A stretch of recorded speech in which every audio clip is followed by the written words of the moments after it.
Olá pessoal, vamos para uma parte do curso bem interessante, que é sobre a parte de network, né? Nessa parte aqui eu vou fazer a explicação de alguns pontos aqui do nosso host, né? E vou mostrar o seu funcionamento. O primeiro ponto que eu quero deixar claro é que a partir da versão 6, né, foram atribuídos dois novos itens, que é o TCP Stack e o Firewall Rules, que nas versões anteriores isso não existia. E agora foi adicionado, né? Um primeiro ponto que nós vamos saber. Para nós termos uma rede, nós temos as placas físicas, né? Então, são nossas placas físicas, estão aqui, né, em Physical Links, onde nós podemos ver elas aqui e identificar. E a única configuração que nós conseguimos fazer aqui é a questão da velocidade, né? A forma da comunicação do host, né? Se é 100, half duplex, a 10, a 100. Essa é a única configuração que nesse ponto aí nós fazemos, né?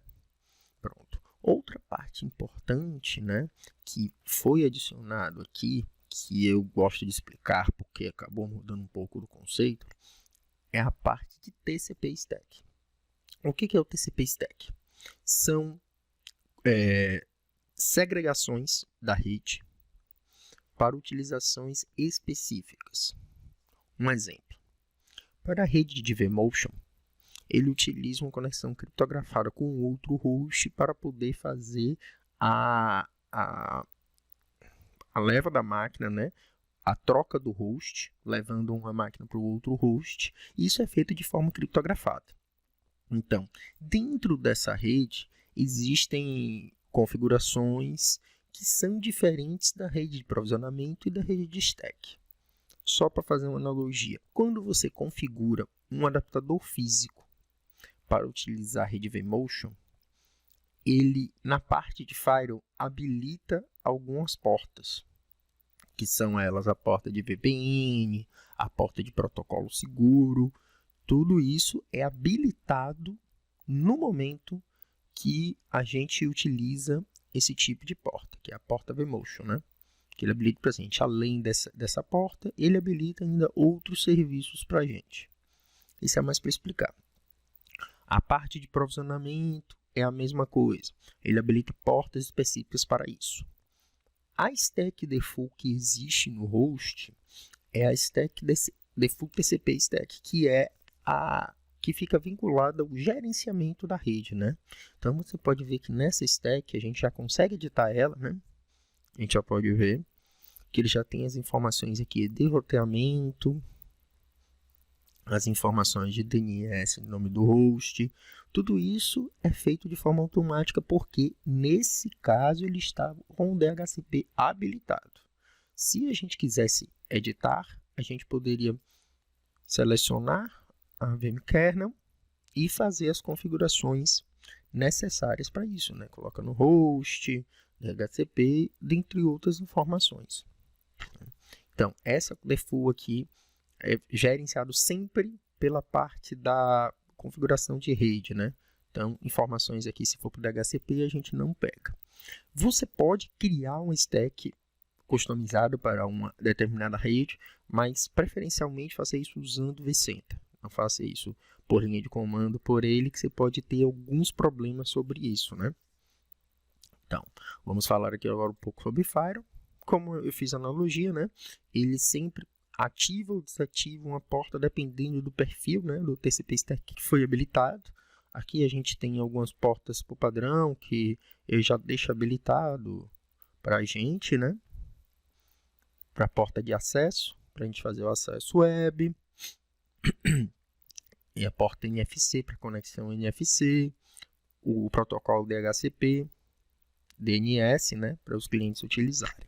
Então, isso aqui você pode utilizar se você tiver tendo alguma dificuldade para, vamos dizer, o seu servidor pegar um endereço DHCP e verifica se o serviço está habilitado ou não, né?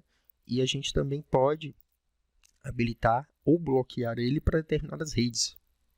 Ou liberar para todas as redes ou bloquear para determinadas redes. Isso depende de toda a configuração de sua rede que for necessário, né?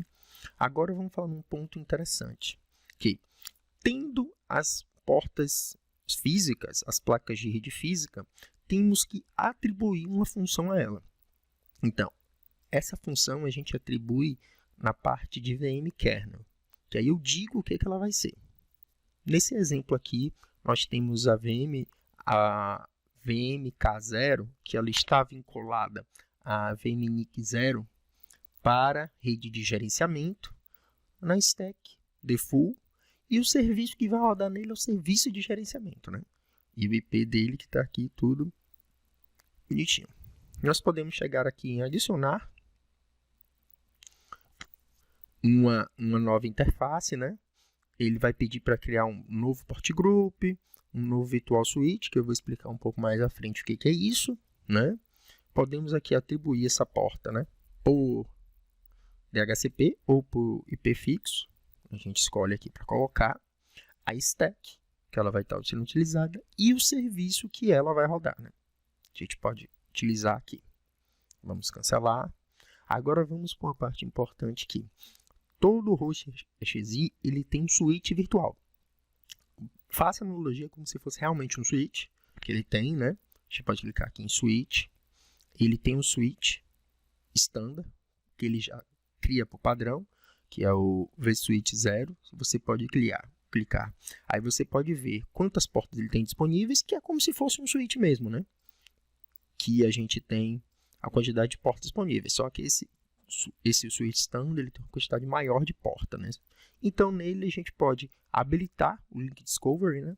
Que é o protocolo da Cisco, para a gente identificar quem está na rede, quais máquinas estão ligadas. Aqui a política de balanceamento, se a gente tivesse mais de uma placa de rede vinculada, os tipos de política de segurança, política de SHARP Policy, isso eu vou explicar mais na frente no nosso curso. E essa mensagem que ele está informando é que ele não tem um uplink redundante, né? Ele só tem uma interface de rede. Para facilitar o entendimento, vamos aqui na parte de topologia. O que ele está dizendo? Que esse switch, né, ele está vinculado a essa interface física, e essa interface física está utilizando esse port manager para vmkernel port com esse IP. Mas também temos outro port group, que é uma perfil, né, de porta que a gente pode utilizar, que não tem nenhum tipo de configuração, que é da rede de VM. Pronto, entendido aqui. E na questão dos port groups, que é especificamente, eu vou dizer o que essa porta, dentro desse switch virtual, vai utilizar. Então, a gente tem um que é a porta de gerenciamento, que é aquela porta padrão que a gente acessa a interface web, e a porta da interface com a VM. Vamos clicar aqui na porta de Manage Network, e aqui a gente consegue ver, né, a topologia do switch lá, dizendo, ó, ele está utilizando a VNIC 0 com o perfil da rede de gerenciamento com esse IP. Né, que ele está dizendo, ó, ele está acessível, está utilizando esse vSwitch, não está configurado VLAN e tem só uma porta ativa. A gente consegue criar políticas para o vSwitch e para a porta em específico, né? Mas sempre lembrando que a política do vSwitch impera em cima da política da porta. Então, você vê que as configurações, você pode fazer isso aqui, mas vamos dizer, isso que eu estou falando, assim, se tiver a mesma configuração, a configuração do vSwitch é que vai ser principal. Mas se eu fizer uma configuração aqui, é que vai ser a dominante, né, nesse caso. O que eu estou dizendo aqui? Eu estou dizendo que ele não vai funcionar em Promiscuous Mode, ele vai receber conexões de fora, ele vai permitir mudanças de MAC. Né? Então, a gente pode, como a gente viu aqui, né, a gente pode criar perfis de segurança por portas no switch, para o switch todo, né? Então, a gente consegue fazer isso. Então, recapitulando, né? A VM, o nosso host XI, ele tem um switch virtual. Desse switch virtual, eu assigno as portas num port group para uma função específica, e esse port group eu assigno a uma interface física, que é criada baseado no vKernel NIC, que é a interface que ele faz com a placa de rede. Se vocês tiverem mais dúvidas, qualquer informação a mais sobre isso, vocês podem me mandar uma informação que eu possa esclarecer, explicar de uma forma diferente para vocês.